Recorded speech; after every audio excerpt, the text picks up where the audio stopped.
Medical কলেজে নতুন করে ভর্তি পরীক্ষার দাবি নাকচ করে স্বাস্থ্যমন্ত্রী মোহাম্মদ নাসিম বলেছেন, প্রশ্নপত্র ফাঁসের যে অভিযোগ রয়েছে তা ভিত্তিহীন। তিনি বলেছেন, রাজপথে আন্দোলন করে অযৌক্তিক দাবি আদায় করা যাবে না। দুপুরে ভর্তি পরীক্ষা নিয়ে বিভিন্ন গণমাধ্যমের সম্পাদকের সঙ্গে মতবিনিময়ে এসব কথা বলেন মন্ত্রী। বলেন, শতভাগ সুষ্ঠুভাবে পরীক্ষা নেওয়া হয়েছে। এ নিয়ে বিরূপ মন্তব্য করা থেকে বিরত থাকতে বিশিষ্টজনদের প্রতিও আহ্বান জানান নাসিম।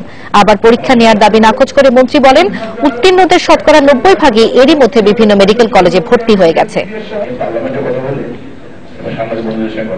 যেখানে প্রশ্নপত্র ছাপানো হয়, আমি নিজে সেখানে নিজে গেছি, ব্যক্তিগতভাবে আমি নিজে গেছি, মন্ত্রী হিসেবে দায়িত্ব নিয়ে আমি এখানে গেছি, আমি নিজে গিয়ে এবং বিভিন্ন জিজ্ঞাসাবাদের মাধ্যমে ওই দপ্তরের কর্মকর্তাদের সঙ্গে নিশ্চিত হয়েছি যে সামান্যতম ফাঁক ফোকর এখানে নাই বা না হওয়ার কোনো সুযোগও নাই।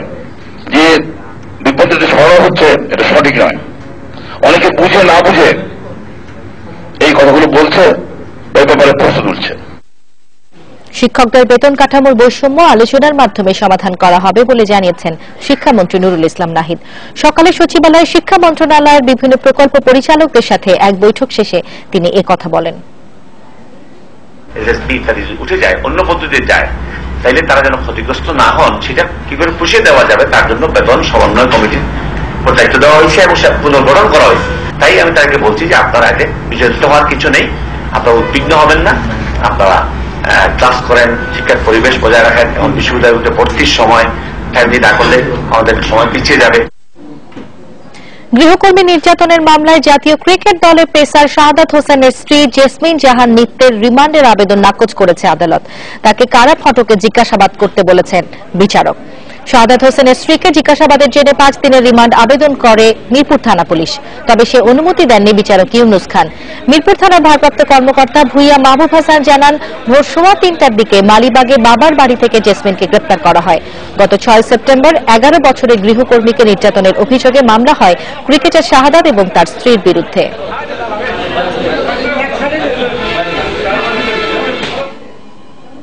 আফগানিস্তানের কুন্দুজে আন্তর্জাতিক দাতব্য সংস্থা MSF এর হাসপাতালে বিমান হামলার ঘটনার তদন্ত শুরু করেছে যুক্তরাষ্ট্র।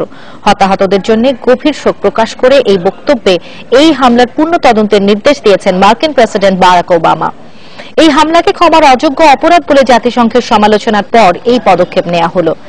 এক বিবৃতিতে তালেবান জঙ্গিদের লক্ষ্য করে হামলা চালানোর সময় হাসপাতালে হামলার ঘটনা ঘটতে পারে বলে জানিয়েছে মার্কিন সেনাবাহিনী।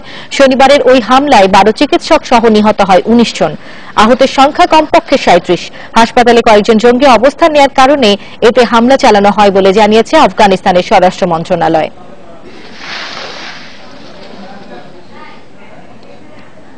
2 ম্যাচ সিরিজের প্রথম ওয়ানডেতে পাকিস্তান নারী দলের দেয়া 215 রানের টার্গেটে ব্যাট করছে বাংলাদেশ নারী দল।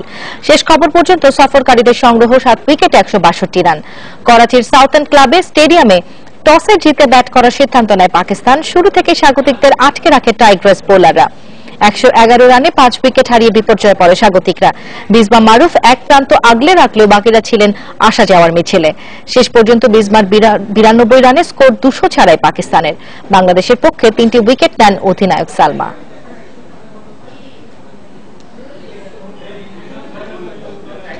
AFC অনূর্ধ্ব 19 চ্যাম্পিয়নশিপের বাছাই নিজেদের দ্বিতীয় ম্যাচে আজ সন্ধ্যা 6টায় ভুটানের মুখোমুখি হচ্ছে বাংলাদেশ। এই ম্যাচে জয়ের পাশাপাশি গোল ব্যবধানটাও বাড়িয়ে নিতে চায় লাল সবুজরা। প্রথম ম্যাচে শ্রীলঙ্কাকে 2-0 গোলে হারালেও ব্যক্তিগত নৈপুণ্য প্রদর্শনেই ব্যস্ত ছিল ফুটবলাররা। ভুটানের বিপক্ষে সেসব ত্রুটি কাটিয়ে ম্যাচ জিততে চান কোচ সাইফুল বারী টিটু। এদিকে প্রথম ম্যাচে উজবেকিস্তানের কাছে বড় পরাজয়ে অনেকটাই ব্যাকফুটে রয়েছে ভুটান। দু দলের শেষ দেখায় ভুটানকে 2-0 গোলে হারায় স্বাগতিকরা।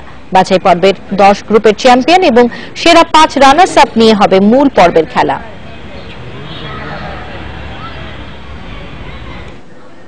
এই ছিল এখনকার মতো। সাথে থাকার জন্য ধন্যবাদ সবাইকে।